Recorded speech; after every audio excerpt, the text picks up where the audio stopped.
I'd like to call to order the Village of Riverside Board of Trustees regular meeting for Thursday, December 1st, 2022. We can please stand for the Pledge of Allegiance.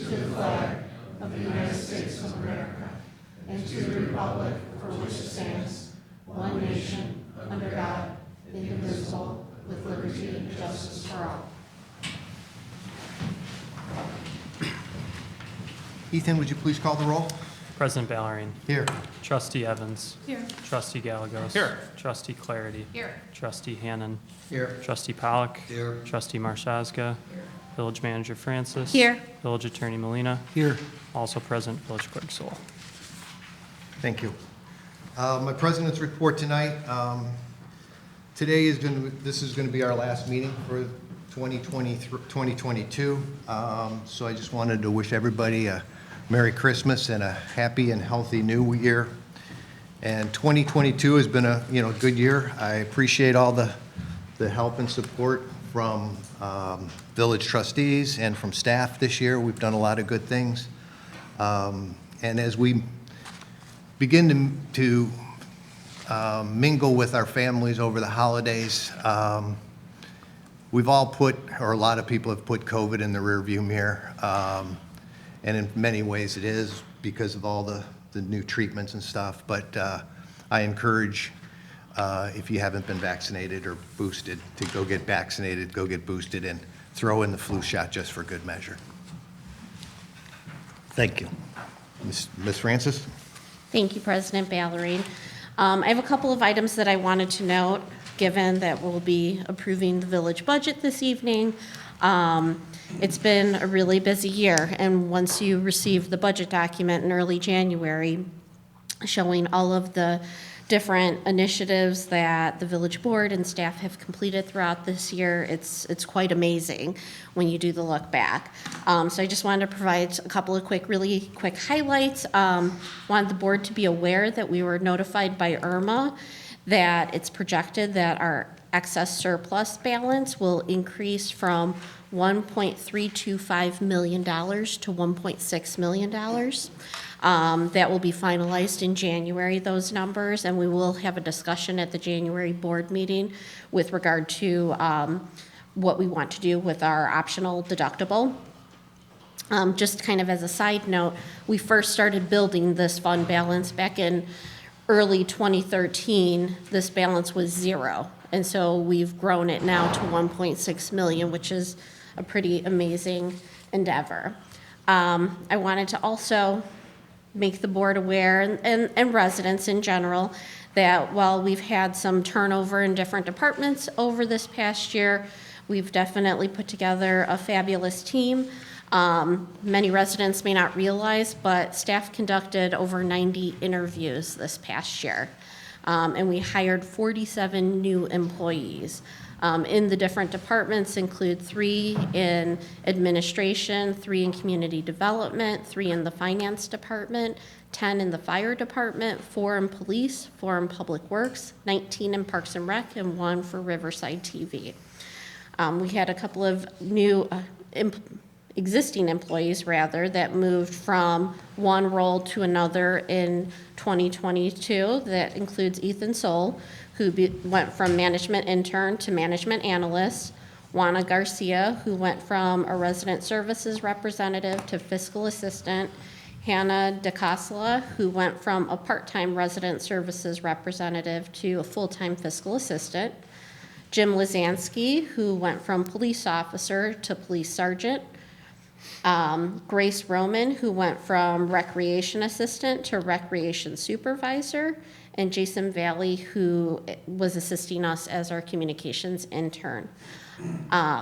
So I just wanted to make note of that. We've done a lot. I won't exhaust you with the list, but as many are aware, we completed the website redesign. We obtained 2 $100,000 grants, one for police, one for the fire department. We've done ribbon cuttings that include Gears to You and Sand Trap Grill. We joined the C4, which was a huge undertaking, and Parks and Rec grew their Facebook followers by 263 new followers. They provided 6 scholarships to those in need. And so the list kind of goes on. And so I won't belabor it, but I think, just showing the appreciation to the board, residents, and staff for all the work that was accomplished over this past year. So, thank you. That's it. Thank you. Thank you and staff for all you do. We appreciate it. We move on to resident comments on non-agenda items. Is there anybody in the public that would like to speak on non-agenda items? I was going to tonight, but I'm going to pass. I'll probably be back in January. Okay. You're welcome anytime. Thank you. We move on to the consent agenda. Ethan, if you could. Approve voucher list of bills December 2nd, 2022. Approve Village Board of Trustees regular meeting minutes November 17th, 2022. Review and file Historical Commission meeting minutes October 17th, 2022. Resolution authorizing the sale or disposal of personal property owned by the Village of Riverside. Tax levy ordinance for the 2022-2023 collection, Village of Riverside, Illinois, and tax levy ordinance for the year 2022-2023 collection, Riverside Public Library, Illinois. An ordinance abating the tax hereto levied for the year 2022 to pay the principal and interest on $2,175,000 general obligation refunding bonds, Series 2011 of the Village of Riverside, Cook County, Illinois. A resolution directing the reduction of the 2022 property tax levies by the Cook County Extension Office if necessary. A motion to approve a West Suburban Special Recreation Association Board Representative and alternate. An ordinance amending the Village Code of the Village of Riverside, Illinois relative to village fees and licenses. A resolution waiving competitive bidding and authorizing the village manager to enter into various purchase orders. And an ordinance authorizing the execution of a third amendment to a property purchase and sales contract for the sale of real property located at 2710 South Harlem Avenue, Riverside, Illinois, to 2720 South Harlem LLC. Thank you.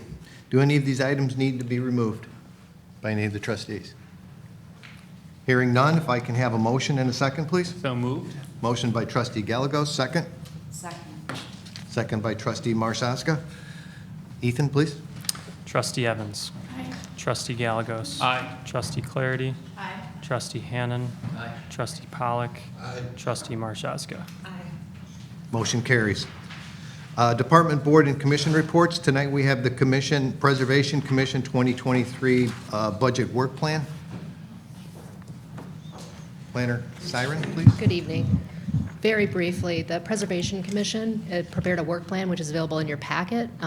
Primarily, they will be reviewing the applications that are submitted for the certificate of appropriateness, and they will provide insight onto text amendments that are coming before you, for example, for electric vehicles. So at the end of the year, we'll produce a report that we will send to the State Historic Preservation Office. If you have any questions, I'd be happy to answer them. Any questions? Hearing none, thank you. Are there any other reports from trustees this evening? Okay. Hearing none, we'll move on to our pending business. First thing on the agenda is an ordinance adopting the annual budget for the Village of Riverside and Riverside Public Library for the year commencing January 1st, 2023 and ending December 31st, 2023. Director Johns. Good evening. Before you tonight is an ordinance adopting the annual budget for the Village of Riverside and the Public Library for 2023. Staff started this project, or this process, in July of this year and started with board presentations in September. We've worked through the process. I just wanted to bring to your attention there, I did include in tonight's agenda packet some minor changes that have been made since the draft budget. Along with the reasonings. If there's any questions, I'm happy to answer them. Also wanted to point out that this is our first year doing a budget in brief document. This will be available on the village website tomorrow and is available at all of your stations tonight. This is a new endeavor for us and just want to especially thank Village Clerk Soul. We couldn't have done it without him. Very nice, thank you. Is there any questions for Ms. Johns? Okay, hearing none, if I can have a motion and a second? So moved. Oh, sorry, go ahead. One question, President, I'm sorry, I got muddled in my paper. And in the materials, you have a nice spreadsheet that shows overall, because of the balance in existing funds, that the village is going to projected to operate at a surplus with the three. Is it the, On page 87 of the packet? could be. No, I'm sorry. I had it and then I flipped it. Page 91. So I know we have revenues and expenses, but I'm just looking at the bottom last three lines on the chart on page 91. Correct. The And general it's showing fund, a estimated fund net position balance. And that last line, total of all funds, starts with 41.9 million, less a little over 3 million, gives us 38.8 million. I was just wanted clarification on what, what does that imply? At first, I was concerned that we had revenues under budget expenditures, and then hopefully found some solace in that last three lines. no, their expenditures do exceed budgeted revenues for this year, especially in the capital projects and water and sewer funds. Those years, we've been building up fund balances to be able to do projects on a cash basis to save any potential debt or interest costs. So that's why this year there is a slight deficit in the budget due to those capital expenditures. But my point is, there's monies already in the funds. Absolutely. There is significant Okay, fund that- balances to cover all of the expenditures and still meet all of our recommended fund balance requirements. And that's what I saw from this chart on 91. I just wanted to clarify, because on this sheet, I mean, it looks great, but I don't think it comes across that our fund balances are, well in excess of our budgeted items. So we're not operating in a deficit because of planning and building up funds. All of these expenditures are paid for from there. So just, sort of raising that as an optic issue. Okay. We can definitely make some amendments to this before we post it on the web tomorrow. Okay. Thank you. You're welcome. Thank you. Ms. Seven? I also have a question about this. Mm-hmm. At the bottom of page 3, it says, it's a summary of village services by functional areas, general fund expenses, and then beneath it, there are lists of the different components of the government. So what are the expenses? Are these the things that cost, that, Are you talking about the pie chart here? no, Or- below it, the heading for the, Oh, the general heading fund. below it? This is just going over a description of the different functional areas in the general fund. So the costs allocated towards village manager's office, these are the things that come out of that budget. The finance department, some of the achievements and accomplishments that we do with the money that is expensed in our area. So this is where the resources are going to. Public safety is maybe the easiest.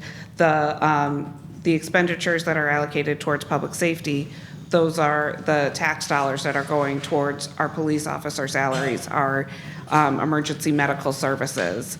Sometimes people look at different budgets and say, that's a large amount, but we really do a lot of services for this community. And that's what that chart is meaning to illustrate. Well, that part I understand. So is there a budget for elected and appointed officials? Yes. Okay. It's not a huge budget, is it? No, that's where a lot of the costs associated with the West Central Municipal Conference comes out of, Illinois Municipal League, any training that the village board or village president attend, those types of things. But perhaps maybe to the point of, instead of it saying expenses, we can figure out a different word. Since there's no dollar amount necessarily associated, it's general fund, it's the activities that are done. Right. Based on. It's not like salary or stipends or anything like that. Not that I've been receiving. Any other questions? Okay, hearing none, if I can have a motion? So moved. Motion by trustee Galago, second? Second by trustee Marsaska. Ethan? Trustee Evans? Aye. Trustee Galagos? Aye. Trustee Clarity? Aye. Trustee Hannan? Aye. Trustee Pollock? Aye. Trustee Marshaka? Motion carries, thank you. We move on to an ordinance amending the village code of the Village of Riverside relative to land disturbing activities. Ms. Monroe? Thank you. Good evening. I am pleased with, actually, to return. I think we have a better approach to this ordinance. We made a minor change. I'll explain. On page 100 of your packet, we have the draft memo, I'm sorry. From November 17th, we met at the village board meeting to consider an ordinance to establish a longstanding practice of stormwater storage during grading and reconstruction projects. This would be creating a requirement to install water storage on site. And at that time, there were some questions about when we would apply the standard as proposed in the ordinance. Staff revisited with our engineer and identified what we believe is reasonable for Riverside based on our past practice. It aligns closely with that. We also have examples from nearby communities that have already established similar standards. These are included in the memo, and examples would be that, for one, our ordinance is recommending that we start with a project review. If that area of the project exceeds 400 square feet or more for surface area coverage, it would require a grading permit and a grading review, a grading plan. If there are 250 net new square feet of area that's in that construction project, it would be then required to install a stormwater storage system. We defined that in the ordinance, and we also have a prescribed way to calculate that amount of storage. In front of you is both a permit guide, which we've created as a flow chart. This would demonstrate to any resident who's applying for a building permit that would require grading or some other type of land management, a way to understand when this standard applies and how to calculate the required amount of storage. So the memo also, and what's in front of you, also provides 4 examples.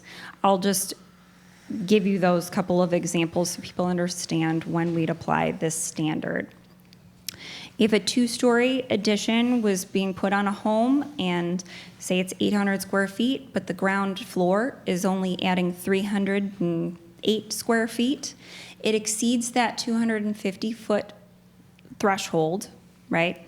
And we would use that to calculate a storage amount of 26 cubic feet. So the engineer explained that when he's looking at these and recommending stormwater storage to residential projects, we multiply the total area of new ground coverage, so the net new, by 1/12, and that's how we calculate that cubic feet.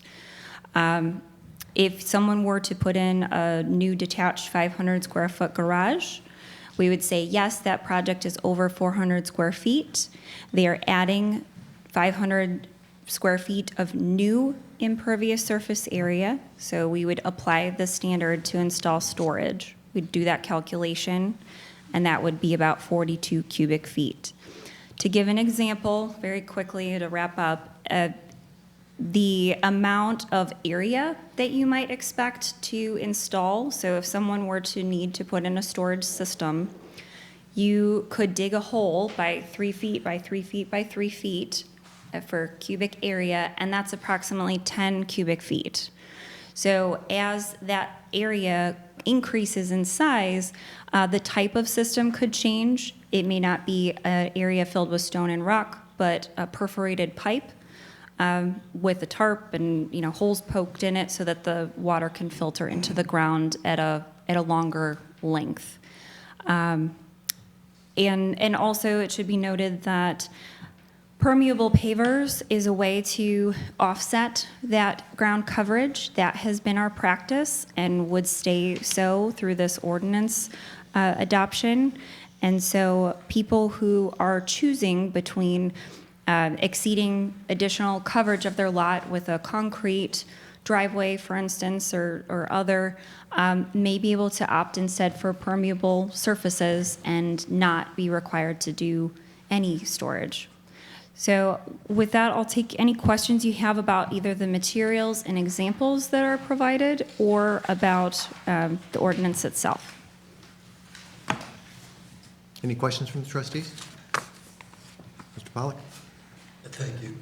I had asked a question of staff before the meeting, and they answered it, and I understood that. So it is net increase of 250 or more. Correct. So as Assistant Manager Monroe just said, if you're building a 401 square foot garage or shed, Right. you can avoid doing the underground storage by putting in 250 something square feet of permeable pavers. Correct. So you can offset. You can offset. can. Right. So I understand that, but then as I'm looking at this again, I apologize for not asking this ahead of the meeting. It occurred to me too, that I could build a 400 square foot garage and I wouldn't have to do anything. If I built a 401 square foot garage, then I Yes. have to mitigate 250 square feet. Yes. Or if I build a 401 square foot garage, do nothing else, I have to put in the underground system. Right. So 400 square feet is the trigger for, is one way that we look at grading permits, right? So there are other ways that we also calculate it. For instance, if it's more than 10% of the lot area that they're adding to in installing a garage, that would be another point in time where we would have or require a grading permit. So there are elements, but we'd have to do that calculation and just ensure that would be. But yes, what you're describing is standard practice. I just want to be sure the board is comfortable saying that, 400 square foot garage, you don't have to do anything. 401 square foot garage, you have to mitigate 250 square feet. Or you have, I'm sorry. At 401 square feet, you have to do some level of mitigation. Or offset. Or, whether it's underground or permeable pavers. So, okay, I think I understand that. Right, it's 400 or more, so just by the That's not what the ordinance says. 1 foot exceeding. Yeah, the ordinance Yep. says exceeding 400 square feet, Thank you. so it'd be 401. That makes a big difference, but that's what it says. There have been projects, so we have had permits come in that 399 and a half feet, and meeting the intent of the code, we abide by Yeah. all required procedures at But that point. your intent is 401 square feet or more. Yes. And this is, I understand, this has been a practice for the last several years when the engineer looks at this, the grading plans and Yes. things like that, and he makes suggestions to mitigate, because one of the biggest issues we have in town is backyard flooding, and any Right. way we can mitigate that is beneficial. Yeah, this is very much a sustainability measure. So, we always are looking for ways to offset any water that may travel and either create problems on the property itself or move off the property to neighbors' lots. Occasionally, we have paved surfaces or additions that still are very close to the property line. And in that way, this provides another way to channel water more effectively to a particular area built for that purpose. So for the last 7 to 8 years is my understanding that we've been recommending that people do this, and fairly often they do it, and we have not heard a lot of concern as far as the effectiveness of this type of work. Well, I can attest that. I put in a storage system in my backyard because I used to get 6 inches of water in my driveway when it would rain. And we did that, and my backyard is dry as a bone, so it works, so. Any other questions? I just want to commend staff for the rewrite and taking the effort to add the clarity. It's much clearer, and I appreciate the extra effort to getting to the right answer, so thank you. Thank you. I also agree. It's a good, better product. Thank you. Hearing no other questions, if I can have a motion in a second? So moved. Motion by trustee Gallegos, second? Second. Second by trustee Marshaga. Ethan? Trustee Evans. Aye. Trustee Gallegos. Aye. Trustee Clarity. Aye. Trustee Hannan. Aye. Trustee Pollock. Aye. Trustee Marshaska. Motion carries, thank you. If there is no, if I would like to move to new business to the EV station since Mr. Bukakis is here with us tonight, so he doesn't have to listen to our TOD discussion. So is there anybody that has a problem with that? Okay, hearing none, we'll move to the new business, a resolution approving and authorizing the execution of a license agreement for electrical vehicle charging station between the Village of Riverside and Treetop Generations Incorporated, doing business as Riverside Foods. Manager Francis. Thank you, President Ballerine. As you did mention, we have Peter Boutsakakis here to answer any questions that the board may have related to this license agreement. We definitely have fast-tracked this because time is of the essence as it relates to our grant that we received that needs to be utilized, and the work needs to be done by March 31st. Metropolitan Mayor's Caucus, through the ComEd Powering Communities program, awarded this to the village, but has stated we can re-award our grant in a public-private partnership such as this, as long as the work is completed by March 31st, 2023. It was first that President Ballerine actually reached out to Peter to see if they were interested in a public-private partnership, and they were. And as was noted, they've gotten a proposal from a qualified vendor to do the installation of the particular charging station. It will be a dual charging station with 2 chargers. Riverside Foods will be allocating 2 parking spaces. Some items to note, because I was unclear at the time of drafting this particular agenda history sheet as to whether or not it would be drawing on the solar panels. It will not, because there's just not enough capacity there. So actually, there will be a separate line for the charging station at Riverside Foods. It will be high visibility. It'll be the 2 parking spots that are adjacent to the sidewalk. In speaking with Peter, he agreed that the village could create our own kind of branding in collaboration with one another signage to go on Riverside Foods property. And then we could also work with Director Tab to come up with some signage directing residents and/or visitors to where the charging stations are at. I did want to also note, I had received subsequent feedback from the village board on a couple of other items as it relates to amendments to the agreement, and so I just kind of wanted to go through those very quickly, given that, you know, there's been a lot of questions that have been asked both by Riverside Foods and also by different board members, and please let me know if I overlook anything. Riverside Foods has asked because there is uncertainty of how much these stations will be utilized. And I know there are certain board members that would like to ask that they waive the fees for the first few months to kind of bring that draw as part of an economic development / tourism piece. And so Riverside Foods has said that they are open to this. However, they would ask that if they are not recovering their costs, and they're talking about their hard costs of electric and insurance and also the maintenance that they have to pay on the unit, that the village would reimburse for that.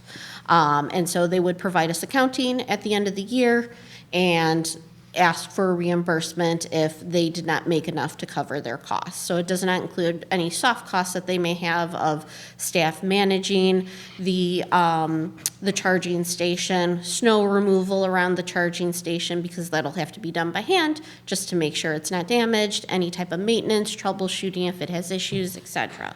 So that is one of the pieces. I've already gone over the branding. There was a question of whether or not there would be advertising on the charger.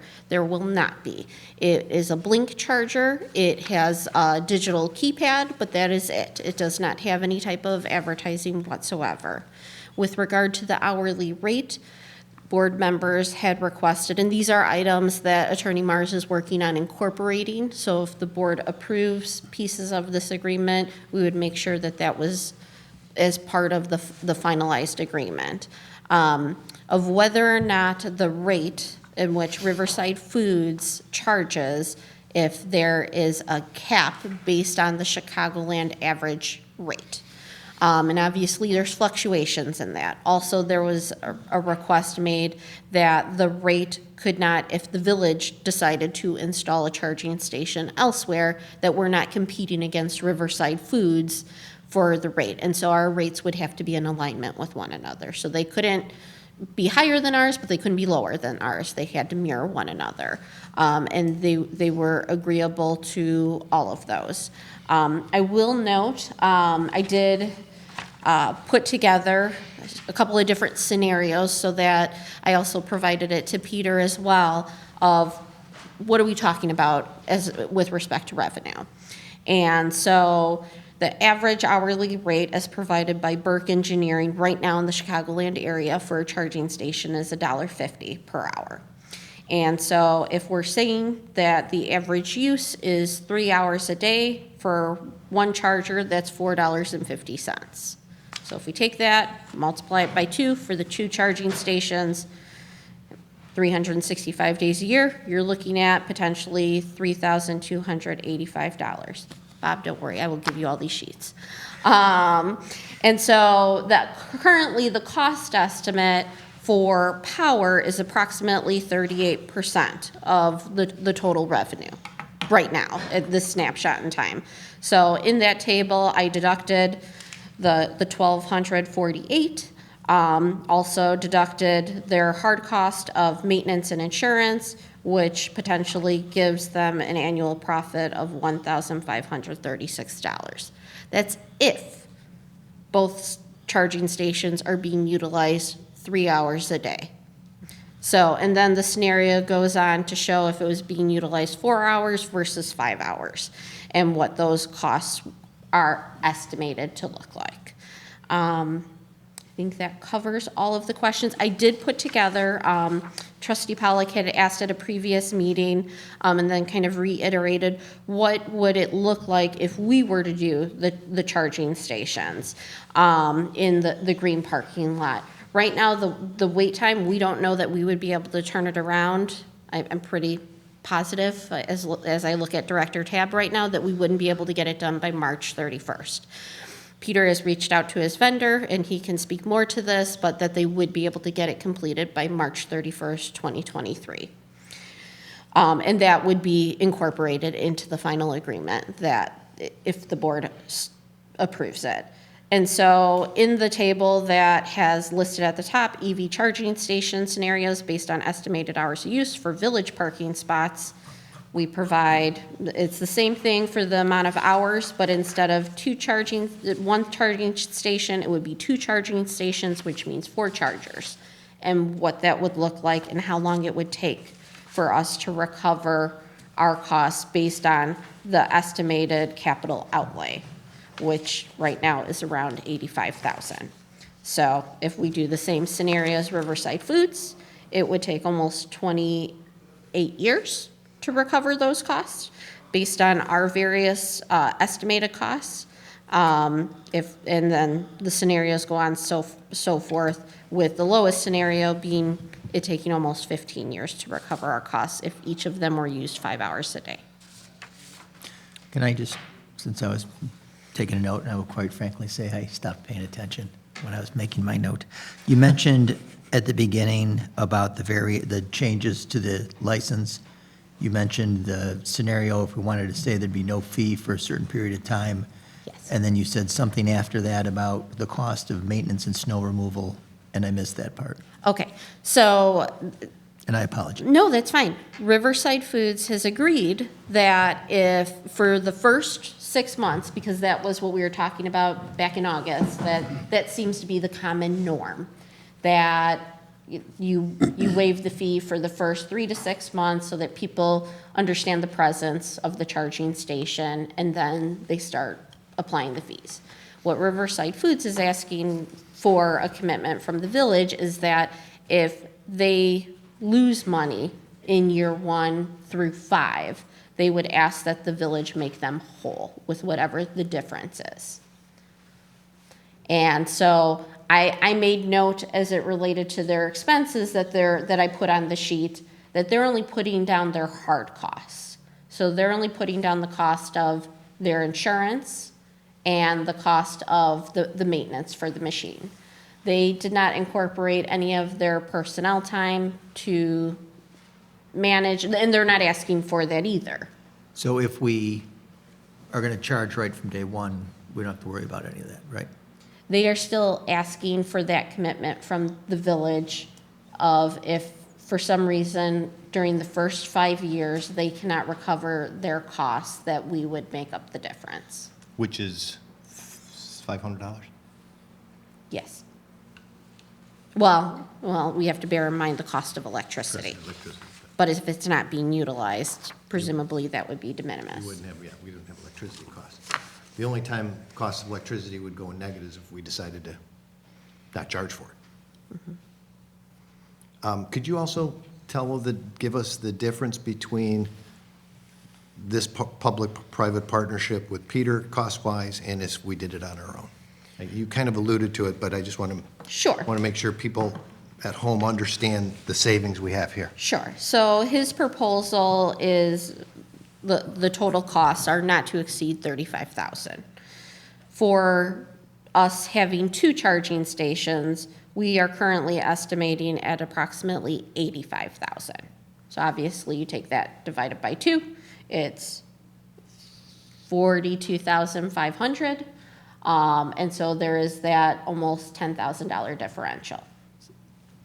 I understood it a little differently. Yeah, I don't think that's, I That think 85. the sunk cost of one charging station versus 2 charging stations was less than, correct me, $5,000? $7,000. $7,000. For the, Yeah. correct, sorry. But to put it in the green lot, the majority of the cost was the infrastructure, which would be the same regardless of whether we ran 1 station or 2 stations? Correct. Correct. So So the it's, true savings, difference between, call it 70,000 less the extra $7,000 is, 35 versus 63.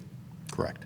yes, So it's a significant number. correct. Okay. Sorry. I just want to make sure I hit the math right. And- No, And you you are have to correct. add on that we would lose, with the 35 that we're paying, For parking. we also have the $10,000 grant. Because we'd lose that because it wouldn't get done in time. We would lose that too. Correct. So the 35 really is 25. And for spots Correct. that could otherwise generate. They wouldn't generate revenue, but they would be available to patrons in the central business district and/or visitors. Whereas Riverside Foods, aside from these 2 parking spots, are exclusively for their patrons. I'm sorry, just to go back. So roughly taking that lost 10 into account, it's roughly $40,000 to $45,000 that would be saved by doing it in Riverside Foods versus, I just did that between the 63 plus the 25 and roughly adding back 10. Not that I don't trust your math. Who would? That's why I went into law and not accounting. Especially when you weren't paying attention a little while ago. I was making a note. Saw Doug writing something down. So, hold on. Peter, would you like to speak to something? Peter Boutikakis from Riverside Foods, 48 East Burlington, and Riverside resident. I'm appreciative that we're entertaining this conversation. I think it's a really good opportunity. I think what it does is continues our partnership with the village and seeing eye to eye and moving forward with sustainability. And of course, that means a green agenda, but it also means for us saving dollars and cents. So we've started in the last couple of years alone. As you may know, we've added 64 solar panels. Most recently, we went through the ComEd Small Business Program for energy efficiency, replaced the majority of our motors, added night curtains to a lot of our coolers and displays, and the estimated savings, this is just our first month and we're already realizing it. So I see this as the next step, kind of moving forward with this. I think it's a great opportunity for the village as a whole. I see it as an infrastructure project as well. I think it's progressive in that sense. It could also be a driver for increased economic development, people stopping by our downtown that perhaps have not before. Everyone sees who uses electric vehicles, where the locations are, and I think it'll have that effect. But in addition, from what I understand, there's a large amount of people in Riverside that also own electric vehicles.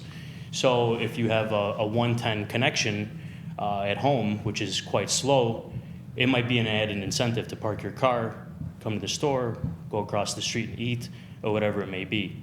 So I think we can be a really good partner in this if we choose to proceed in this.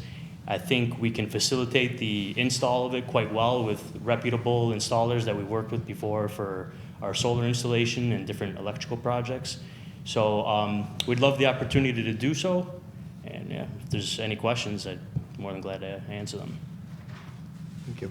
about our involvement. I think I've heard your last name 3 times, and every time it was pronounced a little different. Yeah, Peter Boutikakis. Boustakakis. Yeah, Boots. Just Peter at Riverside Foods. That's it, yeah. Any other questions? Okay. We got. Oh, I'm sorry. Go ahead, Mr. Pollock. Not a question for Peter, but for staff. A couple questions and a couple comments. First question, this is a 5-year minimum agreement, is that correct? It's a 10-year agreement. What they're Okay, I'm asking sorry. for is for that financial assistance just for the first 5 years so that the charging station can get established. And then after 10 years, It could be renewed for an additional 5. it can be renewed, but I thought I also saw something about either party can cancel it with notice. Is that only after 10 years, or, I guess what I'm getting at is, could the village or could Riverside Foods, 5 years, 1 year from now, say, we don't want to do this anymore? Then what happens? Does this charging station then just become the owners, become private property? So I will turn that over to Attorney Molina. So the charging stations that are in right-of-way would not be private property? I'm just talking about this agreement. But I mean, aren't the 2 stations that are in front, aren't those in right-of-way? No. No, Okay, it's on those their are on property. property They're on as well? property. Yes. Yeah, unless the agreement provides otherwise, if it were terminated, they would revert to the private property. So we don't have control over this agreement. In other words, Riverside Foods, and I know this sounds harsh, but I don't mean it that way. I just tried to protect the interests of taxpayers. Shouldn't the agreement say that they can't cancel it, or if they do, we get it back or something to make it clear that, because the way I read the agreement is 6 months from now, or after it's in, either party, the village or Riverside Foods, could just say, yeah, I don't like this, cancel everything, and Riverside Foods then owns it and can make it private and not allow public parking. And I know that's not the intent, I know that's not Peter's intent or our intent, but as I read the agreement, I think that's what it says. Mr. Molina? Yeah, so, well, upon termination, the licensed area shall be surrendered by the village in good order and condition ordinary wear and accepted and shall be restored to the condition existing immediately prior to the commencement of the license. So they would have to remove it. Okay. I didn't catch that part. Yeah. Okay, so that's an incentive for Yeah, them. I not- had to go back in and look at it No, I myself. appreciate that. So the other question is, and I had asked this prior to the meeting, there was just a discussion on the comparison that we're saving money putting it here rather than in the green parking lot. Yet earlier in the week, I asked staff, are we still doing the green parking lot? And the answer was yes. We're It's in the still, budget, and that our intent, I know we can always change our mind, but as of now, we're planning to do the green parking lot. we've budgeted for it. Right. And the direction of the board was to seek out other grants to see whether or not we could accomplish it.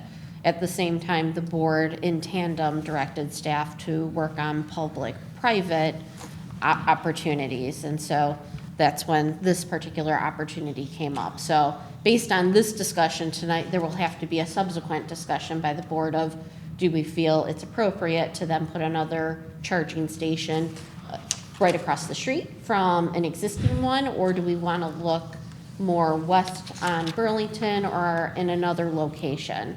Or also seek out another public-private partnership, which there could be another opportunity out there as well in a location that's a little bit further away. Okay, so basically, we're assuming at this point, when we approve this, that the green parking lot may not happen. It may just, because we've got this one here, and it'll just depend on grant funding and everything else, right? And I'm okay, that's fine. I just want to make sure that the board understands that, and I understand it.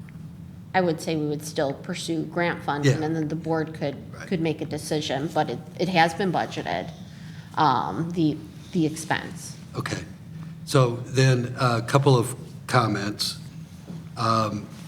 Initially, I was a bit concerned about the village paying it 100%, but I really appreciate what the Economic Development Committee did in recommending this as an economic development investment in our downtown, and that made me quite comfortable with the idea of the village paying for this, and the fact that it's available to the public.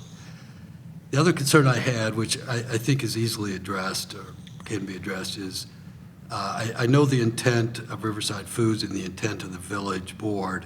I believe I'm correct in saying the intent is that no one's making money off of this, but no one's losing money off of this, other than our initial investment. And I understand and I appreciate that if it's costing Riverside Foods more, we'll cover that. But I think the other side of that needs to be addressed too. If it's being used 8 hours a day or something, and we see, and they show us the numbers, and they're making a whole lot of money, I would want either that they reimburse us, or that they understand and we understand that we would adjust the price going forward so that doesn't happen again. And likewise, if they're losing money, the price needs to be adjusted higher so that they're not losing money and we're not losing money. So if that's understood, and I kind of think that somehow needs to be in the contract, just to be clear, so that, 6 months from now, we're having to reimburse them, Riverside Foods, and we understand that we're most likely going to raise the price of the service, or vice versa, lower the price if they're making money. The other question is, you said that they were going to do an audit once a year. Could that audit be done on a more frequent basis than a year, so we don't get out a year and then we find out we're in trouble? We can, if we know the usage on a quarterly basis. I'm assuming the accounting isn't very difficult. You get your Commonwealth Edison bill, and you basically, Yeah, it's 3 components. It's really our maintenance fee from Blink and the service provider, and our annual insurance premium, and the electrical rates. I can't see why that wouldn't be possible on a more frequent basis. I think that would help to gut this. And Could we talking about on this line item, the $500 that you've estimated? Or is there The more to it? 500 is estimated. I think what trustee Pollock is talking about is the variability of what the estimated profit could be from year to year. So the rate, and these are questions, the rate is going to be cooperatively set with village input? Is that what I'm understanding? Yes, that's how the So agreement we would be can established. control the rate. Correct. So if it's not used at all, we're saying it's $500 a year to cover it, worst-case scenario. Correct, that's what they're And if we asking. set a bad rate, that means that's a business or community development cost that the village is willing to pay by enticing people to use it and come downtown, so that makes sense. I agree that a quarterly or semi-annual just assessment to see how we're doing on cost recovery so we don't get hit with a surprise at the end where we're charging $1, but electricity costs $3. But, to me, it doesn't seem like this is a big dollar exposure to the village. And I sort of go back to, however you want to slice it, we're at risk of losing the $10,000 grant. If we were to rush to do it on our own, maybe we're not get it, but it's a $70,000 cost. And we're getting this done by St. Patrick's Day, getting the grant money. And I think what we've ignored in this is that the ongoing cost of maintaining this thing over the term, in my mind, that's another dollar cost savings to the village in doing this. So it's not as simple as looking at the village is putting this improvement in Riverside Foods. It's overall, this is a net economic gain to the village because we're deferring everything but our ongoing installation or one-time installation cost. This protective agreement to me seems like it's de minimis, but if this is as successful as we think and there's maintenance and there's time, that's a significant cost savings to the village and still achieving our goal of getting an EV station. So that's sort of how I'm looking at this. And did I misstate anything? No, that was accurate. Can I just clarify one thing that Trustee Pollock said? And that this thing could be terminated. I thought you said at any time, but it's clear that it cannot be terminated in the first 5 years, at least how I'm reading that. That's correct. Okay, I just wanted to make sure I wasn't not reading the words. Okay. Questions from this side? No. Okay. Any other?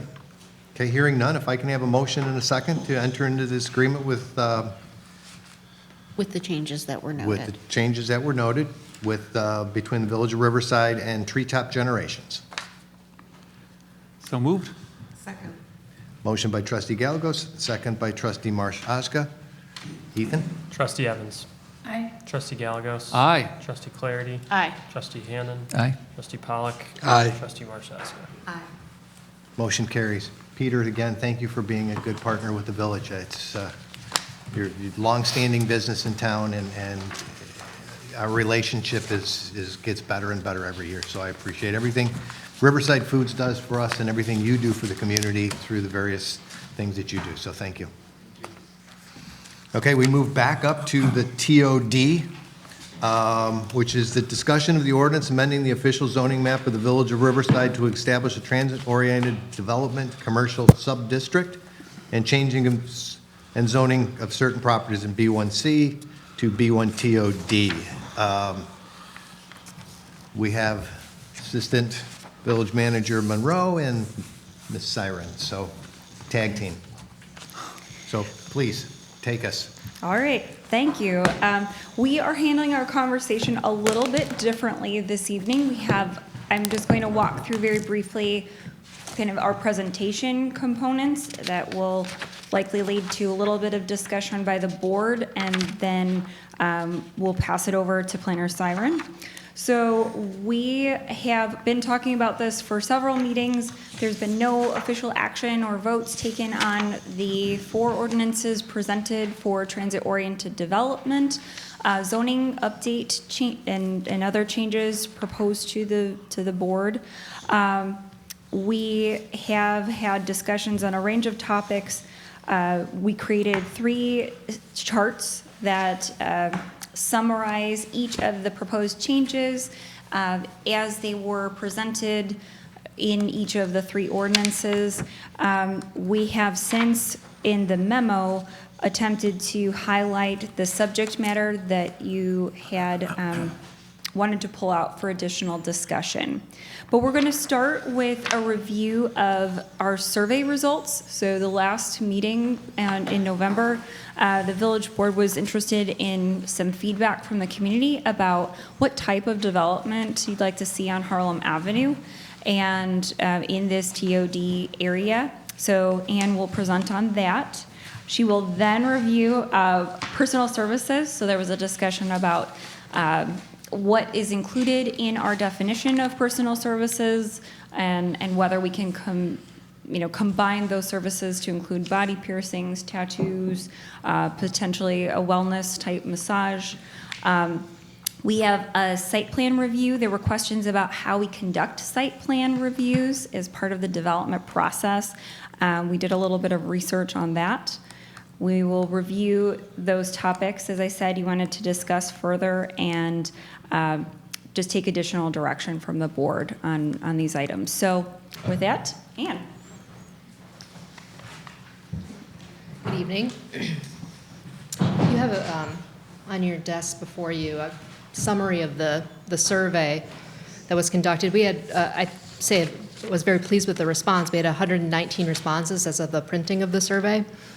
And some highlights from that, folks were in favor of Harlem having more commercial uses than residential. So the first question was framed as, should there be more residential on Harlem, more commercial on Harlem, or about the same as there is now? And the response was to favor having more commercial. Generally, in terms of types of business, there was more support for restaurants and coffee shops without drive-throughs, retail stores, bars, brew pubs, and distilleries, and cultural and entertainment venues as the types of businesses that people would like to see on Harlem. There was less support for convenience stores and gas stations, restaurants with drive-throughs, offices, and medical providers. There was strong support for taller buildings, like the Foxford Station example on Harlem, with the caveat that fewer folks supported that tall of a building if it didn't look like the buildings that are in the downtown Riverside area. So, in other words, more bricks, less glass. There was mixed support for other development types, and that depended on their number and location. So some folks said a drive-through restaurant, fast food restaurant would be fine. I don't want to see 15 fast food drive-through restaurants.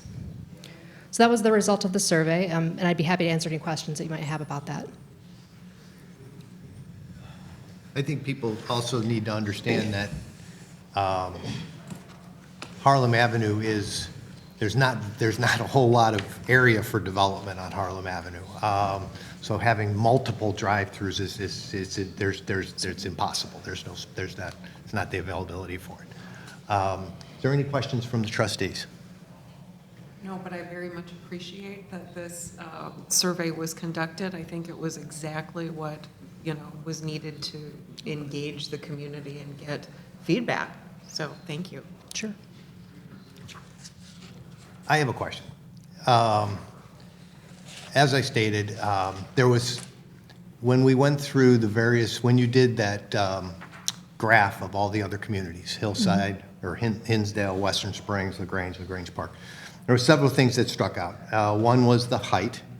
The other one was setbacks, plan reviews, and things like that. Harlem is different than our central business district. What points would you think are the most important things that we could do that makes Harlem Avenue attractive to developers? Because I look at the Sherwin-Williams development. I mean, that took some time, and the plan review was actually done by staff first, and then kind of back-ended by PZC. So that was our first major development. So I want to make sure that government is working on the same plane or time frame as business, because in business, time is money. In government, it tends to be sloggy. So I want to to get those trajectories to touch. What can we do to do that, especially in the TOD? Sure. So there are a few areas I think that you could look at. I think one concern would be setbacks. I think setbacks are appropriate when they are separating dissimilar uses from each other. For example, a tall commercial building and a single-family home. It makes sense to have a setback between those so you provide adequate air and light between those dissimilar uses.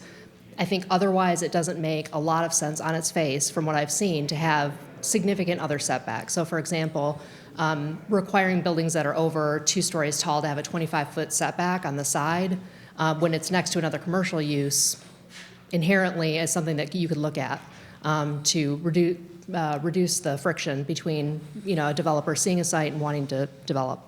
And if I drove the TOD, what I saw is really only 2 properties, maybe only 1, that backs up to a residential, and that's the gas station. And the other ones have alleys behind them. So that setback, I also want to make sure people understand what's the unforeseen consequences if we do some of this stuff. Sure.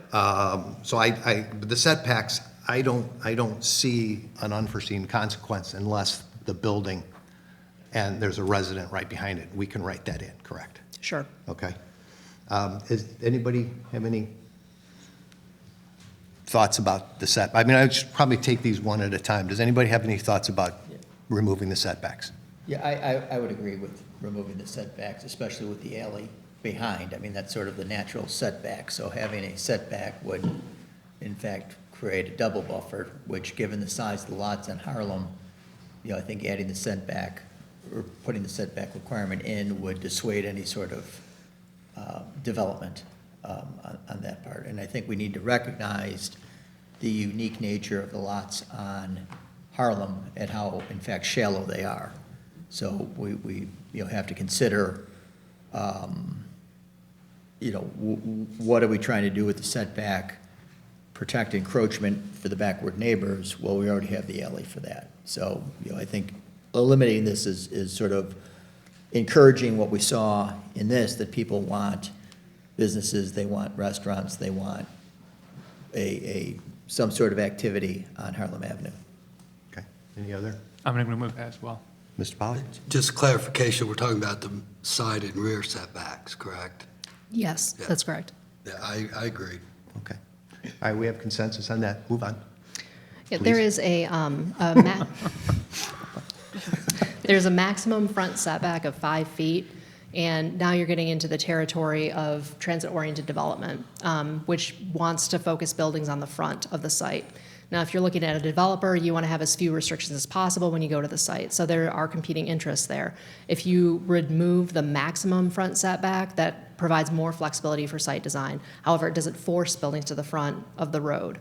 Now, as you pointed out, the sites on Harlem are relatively small and narrow, so it could be a moot point. But if I'm a developer and I'm looking at it, the more restrictions that I see, the more I'm thinking that I have to go through hoops to jump to design my site the way I want to. So if you can remove that, I think that would be closer to reducing some of that friction. Okay. Mr. Pollack? Our current code has the maximum 5-foot setback in it, correct? That's correct. B1C and. That's correct. Yeah, and I would not support eliminating that. I think that's important. And it needs to be discussed in context of that front yard parking is discouraged as well. The two kind of go hand in hand. Well, as I drive that area, there's only one building that has front yard parking, and that is the burrito. Yeah. Burritos, El Faro. El Fuero. Right. And, I don't see the front yard parking being an issue because of the fact that in order to develop and have front yard parking, you need 2 things. You need enough depth to allow that, which I don't believe there is any depth anywhere. And 2, you need a curb cut. And we all know how IDOT is about giving out curb cuts. So it's almost like we're worried about something that would never, that I don't think could ever happen. So I have no problem with the front yard parking just because we already have it. And that's the only piece of property that can actually do it. And it seems to be very functional. And I also think that it's not proper, because those curb cuts are an asset to that building. And if for some reason, we eliminate that and something happens to that building, he can no longer use that asset, and we're diminishing the value of his property. Because those are the only, really, that's the only curb cut other than the gas station on that whole TOD stretch. Oh, maybe the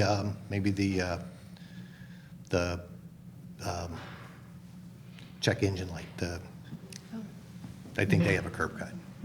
So so it's almost I don't think it's an issue. Go ahead. Two things, I guess. One is, I think this goes beyond what we were doing. We're entering new ground when we start talking about eliminating current regulations. We're going the opposite direction than the TOD. And if that's the way the board and the village wants to go, that's our prerogative. But I just point that out.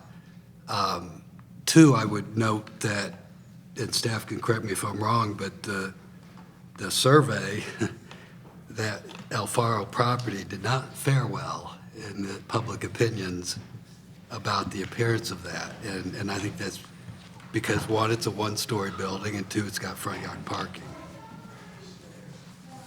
So I just point those two items out.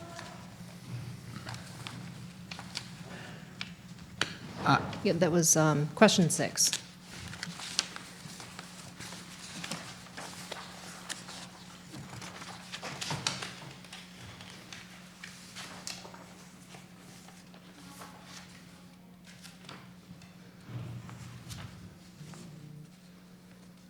I don't. Oh, you showed the two. I mean, I see what you're saying, but I don't know if that's actually understood, that they don't like it because of the front-loaded parking, or they don't like the building. So that, I mean, that's the question. Yeah, if you look at the building, yeah, it's aged and whatever. So I don't know if that actually truly states that, but I will let anyone else. Again, I sort of share the skepticism that 58 people answering an ambiguous question is something to base a decision on. But, I agree that we want to encourage development on Harlem Avenue.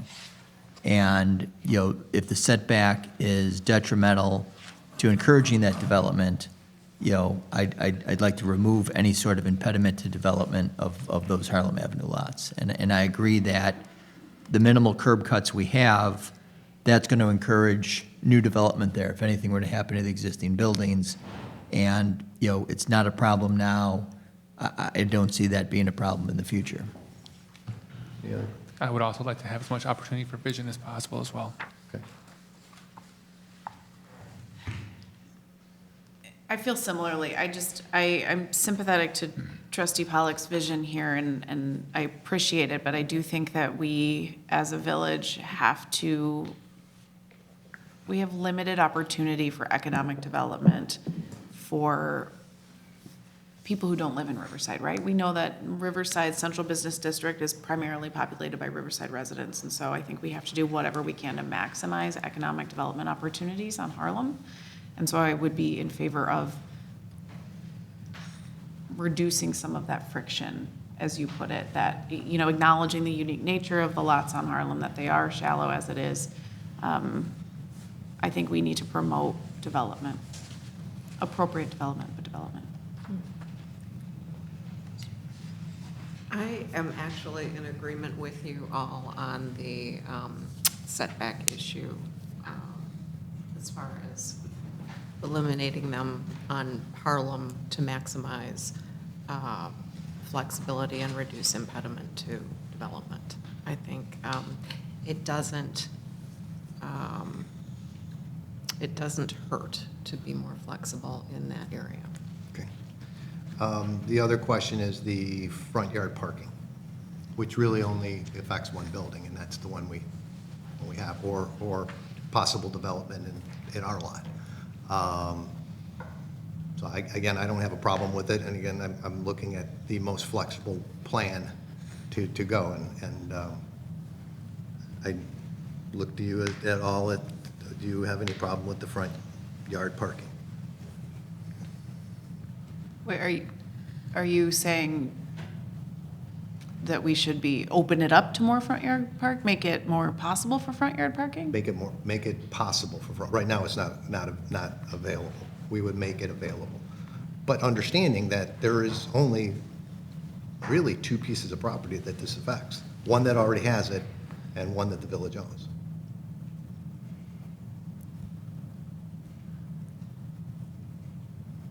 I'm fine with front yard parking, if you're asking for consensus.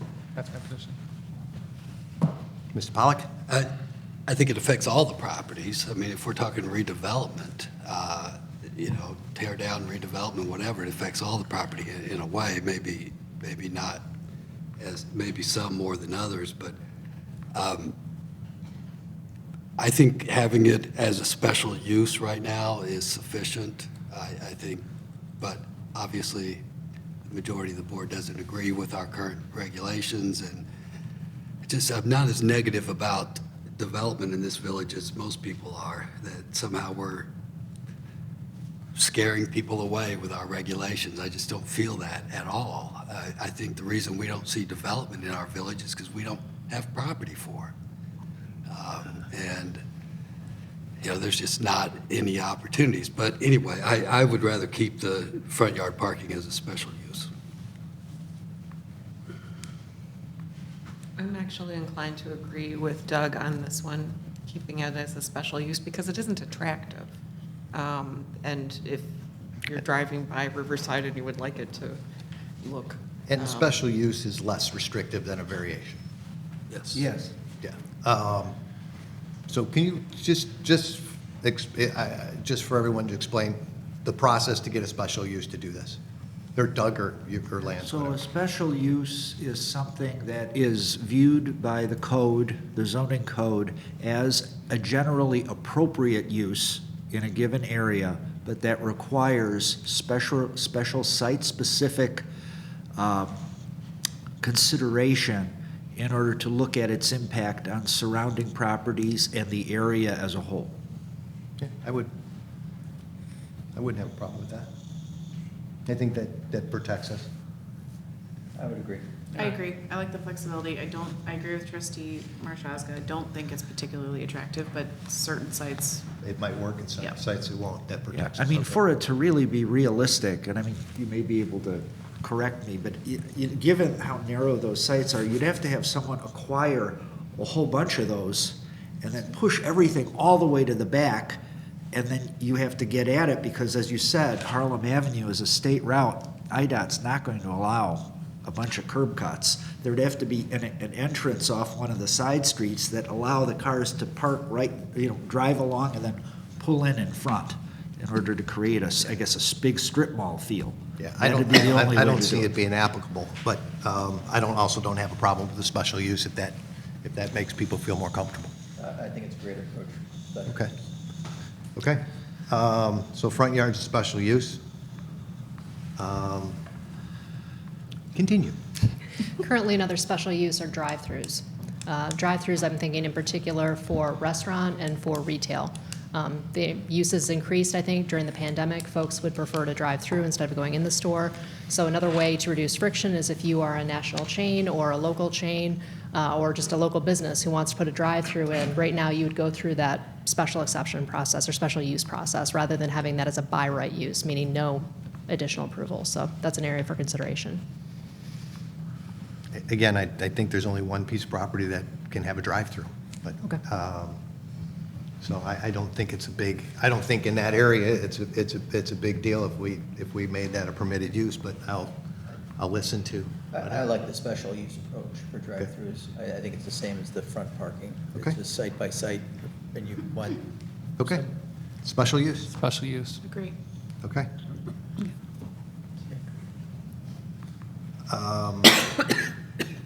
Height.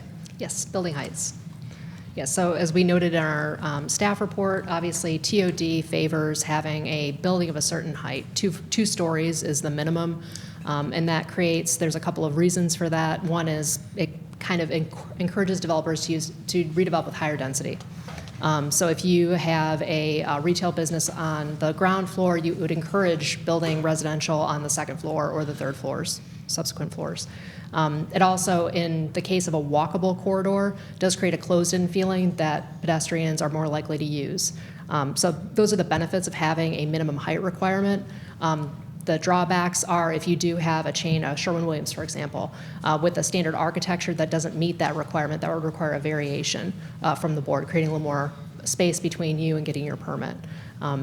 So it also, neighboring communities generally do not have a minimum building height. I believe Western Springs had a minimum facade height of 18 feet, as we do, but that is a topic for consideration.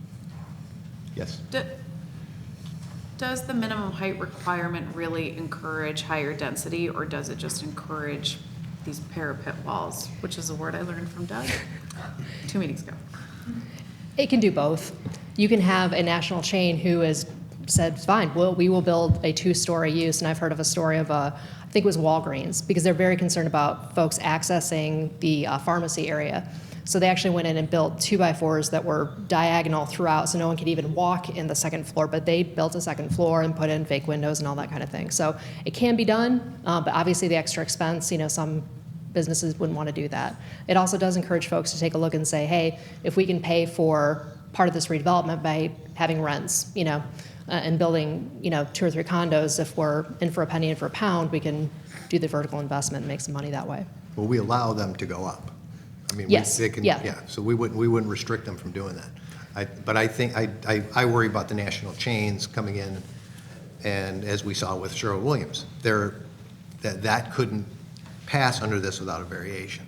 I mean, again, you can put in a false wall, but that parapet is an added cost, which may just drive somebody from one side of Harlem to the other side of Harlem. And I didn't see any other village that had 24-foot in like that, so. Yeah, I'm not in favor of them jumping through hoops either, so I would be against the 24-foot requirement In the TOD. in the TOD, yeah. Gentlemen, ladies? Doug? So the existing code is 18 feet. I guess what clarification for the board, are you saying keep it at 18 feet or, and not go up to 24 feet? That's one question for discussion, but also as some context, the steering committee, the TOD steering committee initially wanted to do a minimum of 2 stories. And they backed off and said 24 to give more flexibility to developers.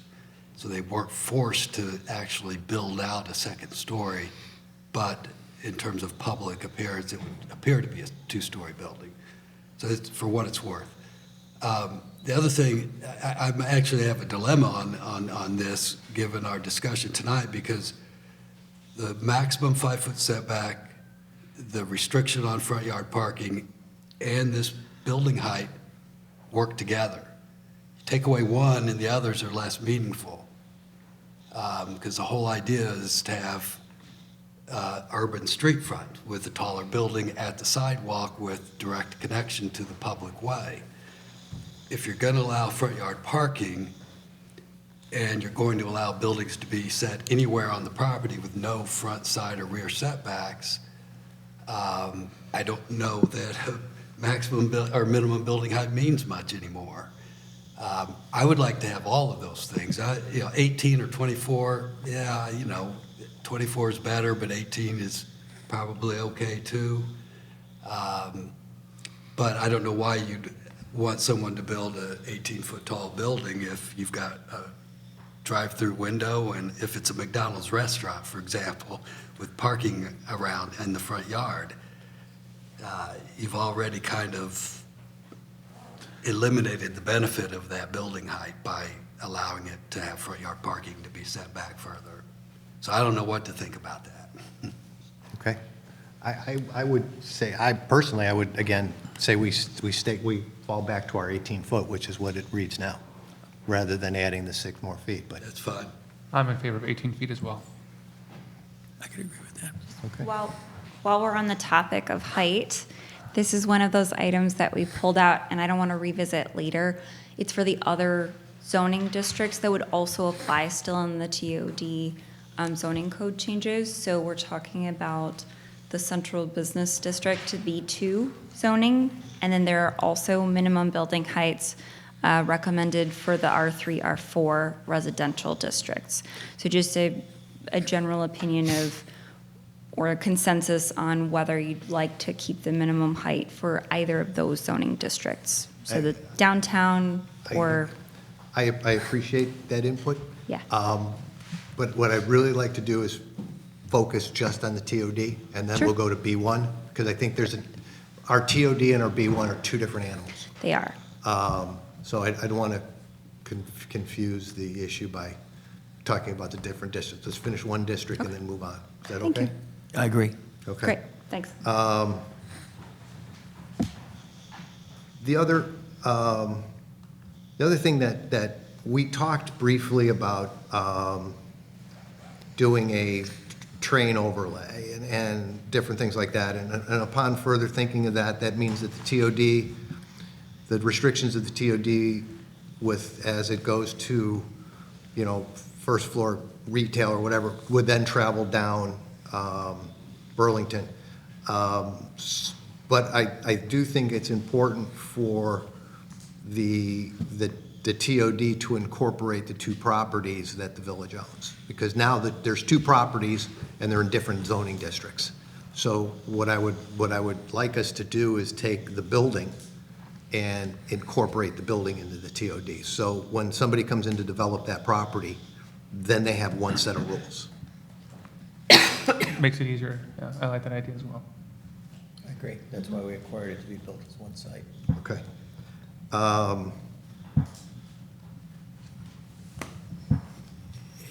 Anything else that you can think of? I know you're going to take a look at special and permitted uses for ground floors and things like that as we move forward, but these are the hard things. I'm trying to think of plan review. That's something we've talked about. Right now, I mean, I think when we did the development, Sherwin-Williams did the development, the way that worked was the way I think we envision future developments go, where the developer comes in, it goes to our engineers, the engineers look at it, the village board looks at it, and everyone agrees. I don't see the planning and zoning part of it. I think it just moves things. It's just, again, time. I'm trying to streamline. I would like their input. I think it's important to get their input. They have a meeting next week. They can surely weigh in on what they feel about the plan review, but what is your thought? I know we've done some plan review with them in the past and things like that, and I just input. Point of clarification, is this just for the TOD or? I think you would, I don't know, Lance, can you separate out plan review for different zoning districts or? Sure. Yes. Okay. Again, if we could make it for the TOD, and make that as developer-friendly as possible, I agree with streamlining the process. I think that's a good. I think, not to break your rule to go into other topics, but, central business district, I think that requires more voices to be involved than just the board. Yeah, very good. I didn't know you could do that. Yeah. That's great. Thank you. Good point. Everybody good with that? I am. Okay. The last thing I have is Joe, yes, I'm sorry. Is clarification, we're good with having planning and zoning look at this, correct? That's what we're saying? They can weigh in on it, yes. Yeah, but. Because we're not approving anything Has to tonight. go through them, and Yeah. so, yeah, because I'm not sure if I'm good with it or not. I Okay. understand, and, I would like to see us eliminate the site plan review process, but I want to make sure we're not losing anything. Are you saying that for all the zoning districts or just the TOD? All the commercial zoning districts, yeah. First of all, I want to be clear, the purpose of the site plan review by the Planning and Zoning Commission has nothing to do with establishing compliance with the zoning ordinance. Correct. Staff does that. Purpose is to allow the public to see it before it gets built. And sometimes, as the history sheet showed that Ann provided, sometimes the Planning and Zoning Commission have added value to a project. And I don't want to lose that. On the other hand, staff can fill that role too. Staff has the ability with that parking lot on Quincy to say, hey, why don't you use permeable pavers? Even though it's not required by code. So, yeah, I definitely think it could be a benefit to the village, but I want to hear more before we commit to anything. So we'll make sure that the PZC is aware that we're thinking about that and they can feed us back some, yes. I'd like to clarify, that that's just, I mean, consensus, but my proposal would be that just for the TODs, to streamline the process, site plan, hearing in front of the board, input from zoning, but not what we have with other. Okay, so there's two options for that. But I can go either, go ahead, I'm sorry. do I understand it's not common in other communities to have site plan review go through planning and zoning? Or am I? You did a survey, I did a brief survey. Most communities don't have planning and zoning review of site plans. It was It's either just- staff approval or board approval. It was just Hinsdale and LaGrange that had it similar to us, if I recall Believe so. correctly. I'd be interested in as trustee Pollack, I'd be interested in hearing from the Planning and Zoning Commission, their view on it. I'm not completely sold that that eliminating just for the TOD would be sufficient. I think I'm open probably to all commercial districts, but pending feedback from PCC. Sure. We'll have it on the agenda of the 28th. okay, perfect, thank you.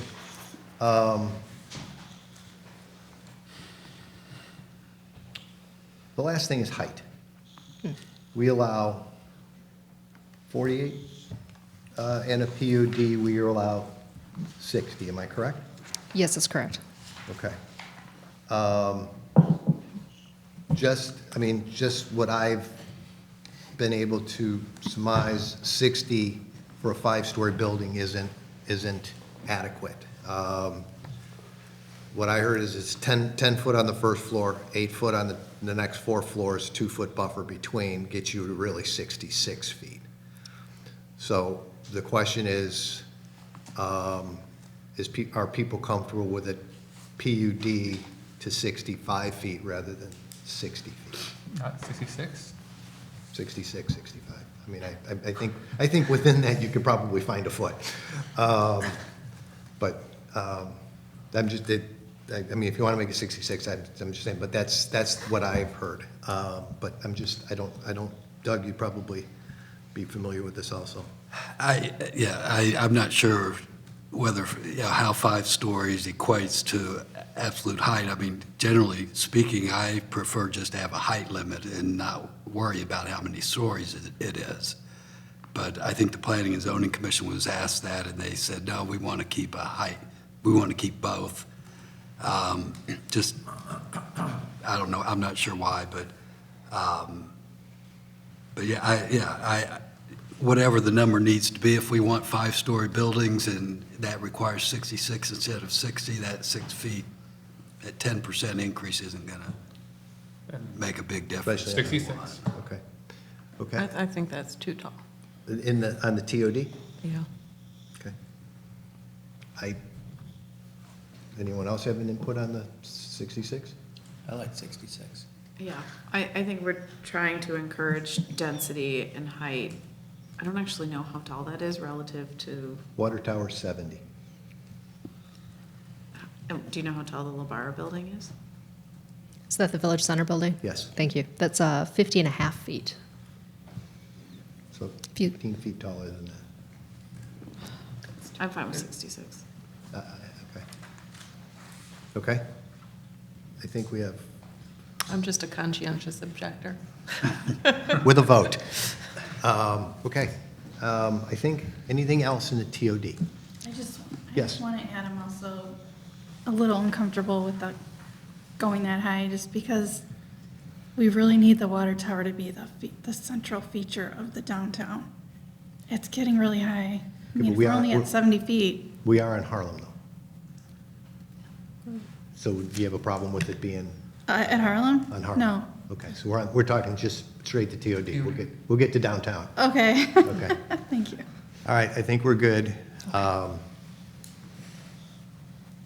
now we go to the downtown.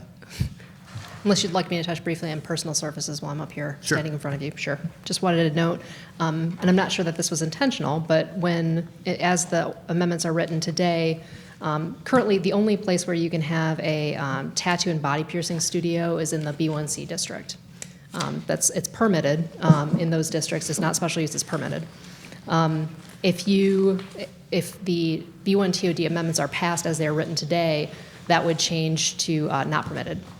So that would actually reduce the number of properties where you could have tattoo and body piercing studios. So I want to bring that to your attention. I'm not sure that was intentional, but that is what is written in the code today. I don't think we're trying to go out searching for tattoo and body piercing. I think our goal was to try to figure out what that personal services, what that umbrella encompassed. It covers a huge range. It covers hair salons, it covers dry cleaning, it covers shoe repair, dentists and medical offices, so it's a pretty wide range. Personally, it makes some sense to call out different uses specifically. If I am running a tattoo and body piercing studio and I'm looking quickly, where can I go in a community? I'm not gonna get into the details of the personal services. I'm gonna look, well, tattooing's not on the list, so I guess I can't go in that community. So just a thought, if you wanna keep them called out as separate categories instead of encompassing them into personal services. Doug, you're the one that brought up the personal services, so. Yeah, to be quite blunt, I think the reason that most villages separate out body art and piercing is a bias against those type of people. No offense, President Mallory, but you know what I mean. And I mean, in terms of impact on the neighborhood, unless you just have a personal bias against tattoos, it doesn't impact you any differently than a hair salon, right? If you live next door to one or the other, unless you have some perceived bias against the people who are making use of that. So I tend to like having broad categories like, retail uses are permitted, or in this case, personal services. And if there's a personal service that's covered that we think has a different impact, then you draw that out and create a separate category, such as tattooing. I don't see how tattoo or body art or piercing impacts a neighbor any more than a hair salon. Okay.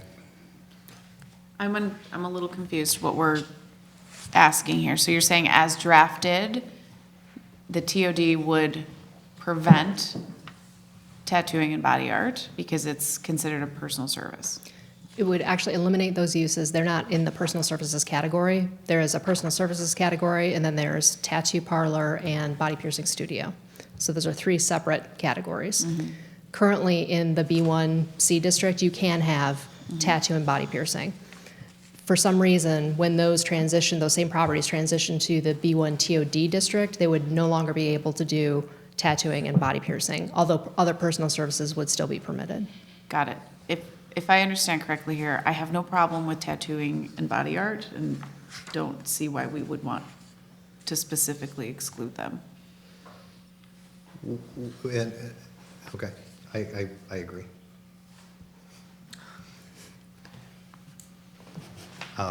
Because I think the as Doug said, the stigma with tattoo and body art is years ago. Today, some tattooists, you have to wait a year and a half to get into their shop. There's a difference between tattoo and body art. So I don't have a problem with that. Everybody else? Okay. Okay. So we moved downtown. We have the 24-foot again, which I agree 100% with Trustee Pollock that in our central business district, it is good to have that. The only thing I worry is the impact of that rule and its subsequent, if you add anything or do anything to your building, you have to come to code. I think that puts, again, Riverside Foods, Athletico, the post office, Burlington Realty, Riverside Bank, Jeff's Garage, Metal Mites, and I believe even the building across the street in harm's way. I don't know if that's what we intended or whether we want to do 24-foot for any new build. So that's my question. For a new build downtown, yes. New build. I would be in favor of that. I was not in favor for an Heartland because of franchises, and we won't have any of those here in our downtown or the major thoroughfares that meet the requirements, so 24-foot in our central business district for new buildings I'm in favor of that. Mr. Pollak? I agree. Okay.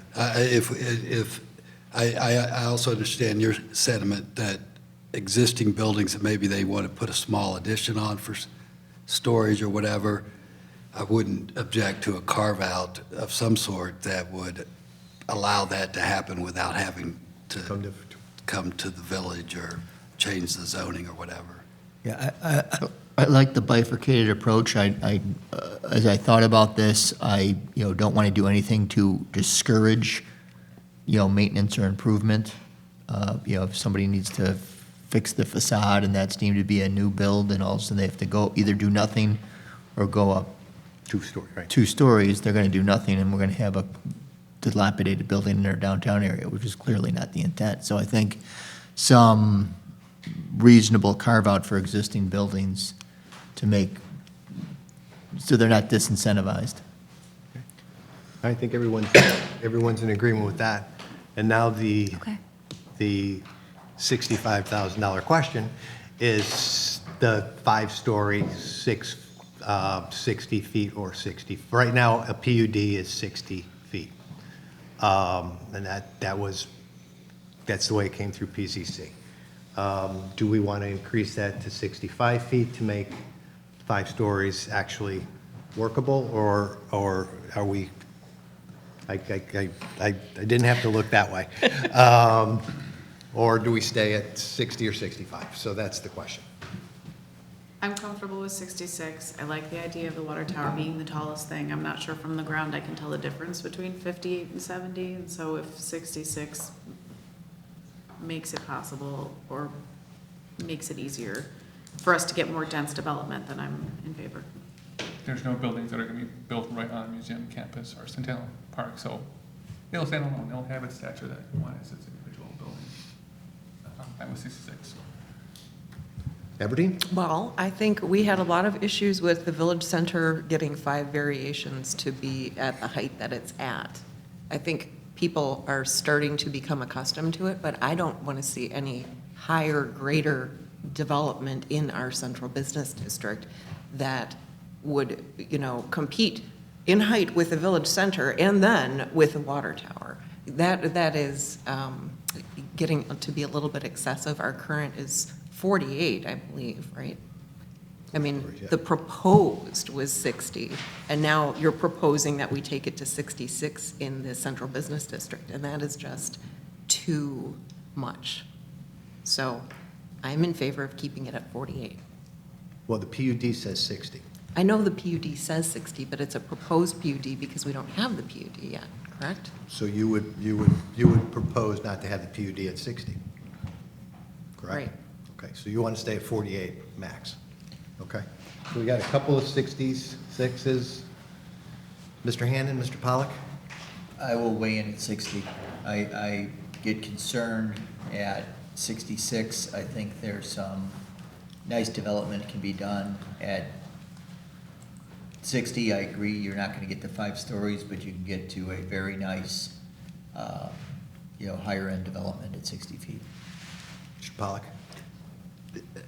I'd like some clarification. I should know this, but I've forgotten. The proposed, or the recommendation of the Planning and Zoning Commission is to allow 60 feet building height downtown as of right, as a permitted use, or as a PUD, or special use, or what?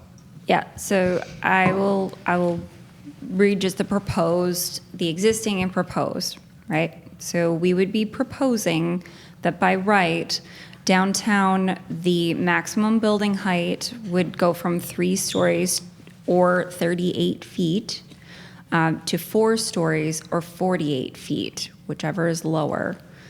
So we're in accordance with how we measure building height. And then the pitch of that roof couldn't exceed 50 feet rather than current is 45 feet. Then to your question, Trustee Pollock, it says up to 5 stories or 60 feet, whichever is lower for a planned unit development as measured in accordance with the definition of building height. So you're saying, yes, by right, we're recommending that it would be up to 60 feet or 5 stories. For a PUD. Well, if it's. And otherwise, it if would in a be up PUD, to it's 4. not by right. It's not by right. Right, correct. And It's that's what I'm direction. getting at is I might, and it's what, just some background, you know, even with the steering committee, I brought this up as, I think this is probably going to be the #1 issue in everything we're doing here with the TOD plan, is increasing the building height in downtown. And I had concerns about it from the beginning. I might be able to if the recommendation and the ordinance ends up being that by right, you can only go to 50 feet or whatever, 50. but by Yes. PUD, you can go higher, I might be okay with that, because that's not as of right. Because for someone to get a PUD, they have to show substantial public benefit way beyond just meeting code. Correct. They have to show that they're doing something that would not happen that benefits significantly the community. That's the only way you can get a PUD. It's harder than a special use, in my opinion. And so if that's the case, I might be okay with that, but I certainly would not be okay with allowing something taller than the Village Center building by right. By right. Yeah. Now, are you saying you're okay with 66 or just 60? In the PUD. If it's a PUD, I think if in fact, you know, what we talked about earlier was that if you're 5 stories, it has to be 66 feet, then I might, yeah, I'd probably be okay with that as a PUD. But I would, you know, be very careful. I would want to make sure that staff and the trustees and planning and zoning commission members, everyone is aware that, you know, it's not as of right. You have to do something extraordinary to get that extra height. You can't just come in and say, I have a beautiful building, and I'm going to bring, you know, 30 condos and these retail uses. No, you got to do something more than that. You know, I don't know what it would be. How about LEED certification? Exactly, that you'd have to do something like, this is going to be a LEED certified building. I'm going to contribute to the parking fund and build, you know, help with some parking lot improvements in downtown. I'm going to do all permeable pavers, whatever. And even then, if we see that increased building height has a negative effect, they wouldn't get it approved. You know, they'd have to do a shadow study, and so you know, how it impacts other properties, things like that. It allows, the PUD allows flexibility, but it's by no means as of right. Thank you for that description. I think with that, I think we have a general consensus that under the PUD, 66 would be acceptable. Yeah. I'm not speaking for anybody? Okay.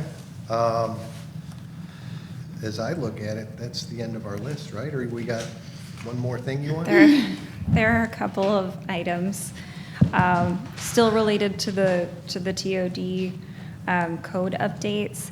And for clarification, when we're talking about heights, was it okay to move the R3, R4, which is predominantly off of Forest, North area, Pine, Kimbark area? There are buildings that go up to about 4 stories or near the maximum height allowed in as of the proposed language. So we would move the same. It would be 38 feet to 48 feet as a maximum, 3 stories to 4 stories, with a 50-foot pitched roof in those areas. Is that okay with the board? Yeah. Okay, Yep. thank you. Okay. Other items that we have not discussed were office and ground floor uses. So this does pertain to downtown businesses. It pertains to the TOD along Harlem as well.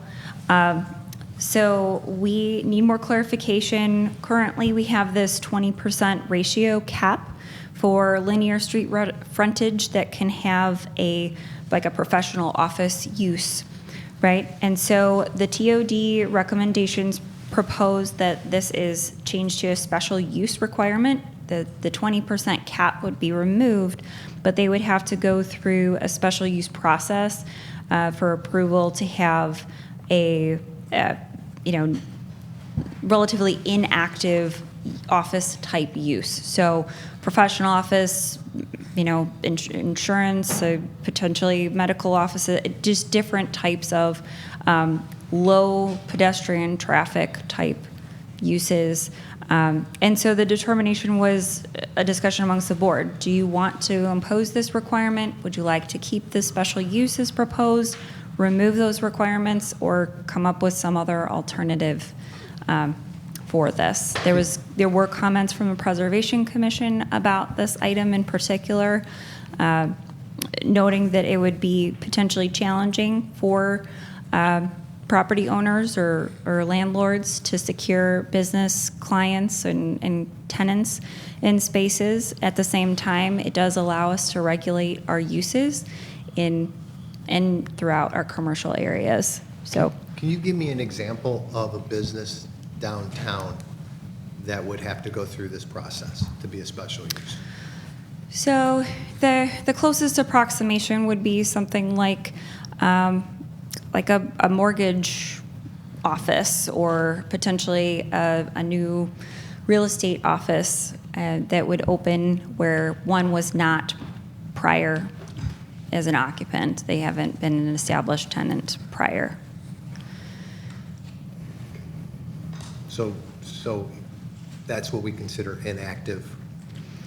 Yeah. Traffic. If you have 6 employees and they all come in, walk into an office and nobody has any customer traffic going in and out of there, likely would be considered an office use. We do have multi-story buildings as well, so it's common for commercial type activity, that's restaurants and retail and those things, to be on a first floor. That's where their customer traffic is, and so it's common for office spaces to go on a second floor, but not always. And so the village has previously adhered to this ratio cap.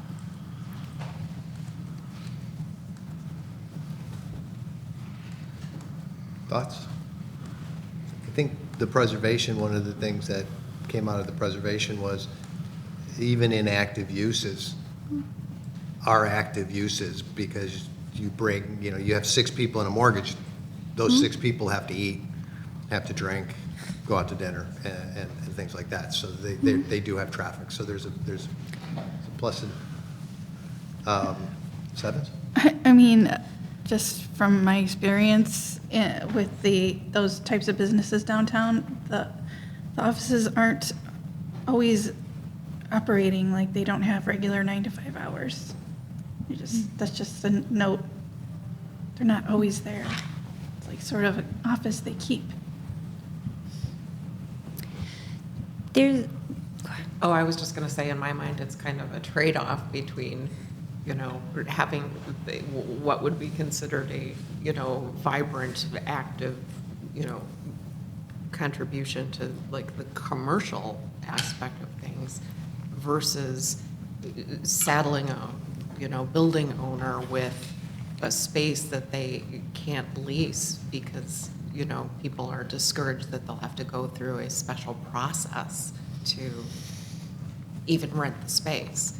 So, I mean, special use, it's not as, difficult a process to go through. Do we have a problem with leaving it the same way of the 20% ratio? I mean, Has there ever been a business that came to downtown that had to go through this special use process? This would be a new process. So instead of, essentially, we do calculation when businesses change over to the occupancy within the zoning district of how many would be defined as this type of use. And so that encounters its own type of issue. So if we're getting close to a cap of 20% in that ratio, we started to say a quarter of our businesses could be if this one space is occupied, then the property owner is still at subject to this cap and saying, well, now you've rented to this and that type of business, there's not room for a new one of those. It has happened in other communities that I've been part of where you have a cap and it becomes a little bit challenging to account for. There are elements elsewhere within the TOD updates. We haven't talked much about them, but it was included as a definition when we reviewed. This concept of a work-live space is added as a definition in the code where there would be they're more commonly thought of as a residency maybe behind a particular office use. So people could do therapy maybe in their office space there. And it would be legal by zoning to allow this combination sort of use. That's proposed, I believe, as either a permitted or special use in the downtown and in the TOD area. So if people, there's a different way of working and a different way of living, and that may encounter additional types of office or commercial use. Where I come down is, it's almost like the right of first refusal. If we have the place I have in Michigan, we have a right of first refusal. So before a place could be sold to somebody else, the development can say, we don't want you to sell it to them, we're gonna buy it. This almost is the same type of thing. I mean, if I'm a landlord and I've got an open space, and we have open spaces, and I get someone that wants to rent it, and it's a mortgage company. If the village says no, you can't rent it. If I was a landlord, I said, okay, it's $2,500 a month. I expect the village to send me a check because you just took away my tenant. I don't think I don't like that kind of overreach, but again, that's me personally. So I just seem like we're doing that, but I'm open to folks. I mean, as much as I would like to have, retail spaces more than I would like services, the reality is we right now have like 5 empty storefronts. We're in no position to make such an imposition on any landlord. So I'd rather see full storefronts. That's the reality we live in. Go ahead. It's a dilemma. Ideally, you would want to prohibit offices on first floors, or at least make them special uses. But I think Trustee Gallegos brings up the most relevant point is, can we afford to do that? Some downtowns can afford to do it because they're thriving and, their retail businesses are turned away because there's no space for them. So that's really the question is, are we in a position to be able to have the ideal, regulation there and have nothing but retail? I'm just not sure. Yeah. Mr. Hannan? I mean, I think restricting office use, given the realities of the central business district, is short-sighted. I think the market will dictate what kind of businesses will get the highest and best use in that area. And right now, an office is a better use for the village than an empty space. And I'd rather not hamstring development You know, I don't see Central Business District becoming the office center of the western suburbs, but, you know, I think at some point it'll feed what we're looking to have of retail and restaurants and getting sort of some reason to come here. You know, we do have second-story options. They're not being filled now. You know, if we can get people in and people renting in viable buildings, I think that's step one. Okay, so I think you have your consensus that we don't want to put that restriction down. Okay, thank you. Let's see. But I'll just note that board discussion was that the Preservation Commission should discuss how EV charging stations would be reviewed, and we can discuss that during the December 8th meeting that's coming up. I'll also note that there was consensus at the prior meeting where no permanent outdoor storage would be permitted as an encroachment in the required yards. So that was in the rear yards, we said no outdoor storage, and general agreement. There's already a discussion about the setbacks in the prior conversation held earlier this evening. I'll note, too, that assisted living facilities and independent living facilities will be revisited by the Planning and Zoning Commission. That is just a review of those types of uses and make sure that they're in the most appropriate zoning districts. So there was discussion at the time about them being permitted or special uses within residential areas and what types of facilities those would be. Let's see. Just making sure, there's so much here that we've talked about, and I want to make sure that we capture everything. Were there other questions at all about changes to the, just the, in general, the mapped area, right? We decided that would be incorporating the one village lot, but outside of that, the TOD boundaries are as presented, are acceptable for the board along Harlem. Wonderful. Okay. So there have been elements of discussion over the course of these last meetings about how to make development friendly. Certainly we have direction on that this evening about how to go forward in the TOD area. If there are other trends or accommodations that we need to make in the other business districts, right? We still have a transitional commercial district in the stretch along Burlington, which is again subject to some of these changes and updates through TOD.